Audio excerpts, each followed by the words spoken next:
there is a point where I come into the room, and if I'm lucky, sometimes I'm lucky, sometimes I'm not, but I don't know, and I am receptive. And I'm met with somebody with that I know, they're my client, they're my patient, I know them, and they do have a strong religious belief. They do believe I am going to heaven, or whatever it may be for them. And I don't know, and they do know. They believe they know, and I want to support them. At the same time, I want to be authentic in a way that's supportive, but how do we deal with that nuance? Their choice. We don't want to support our own authenticity unless it's serving them. And so if they ask us and say, basically, I can't wait, I'm really looking forward to seeing my relatives and my friends and this and that, we're responding with, that's fantastic to have that kind of faith.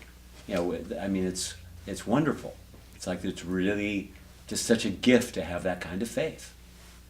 And then if they ask us, what about you, which is probably pretty unlikely, then we probably would give some degree of a humble answer, but we probably at the same time wouldn't want to reinforce any serious doubts. There's no upside.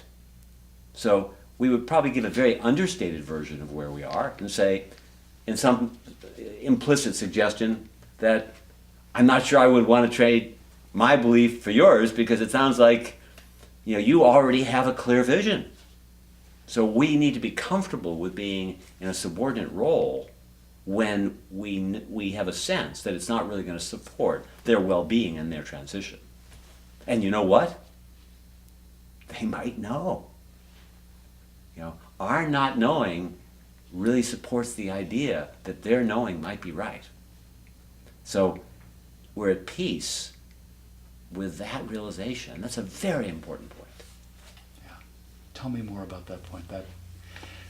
It is such an interesting point to me, because if I'm really not knowing, then that means I have to accept they may know. It's better than that. Not only I have to accept, I automatically accept. If we're in the real not knowing, we're marveling at someone having deep faith and conviction, because we're coming in like an innocent child, and they're saying, this is my reality, and it's a beautiful reality, and they're telling us the colors of the house, and we're marveling at that because we don't want to do anything that's going to make it more difficult for them in their transition. And we truly recognize that we can't be right for sure, meaning that when we don't know, it means we're not right, because the end of life and death is going to be something.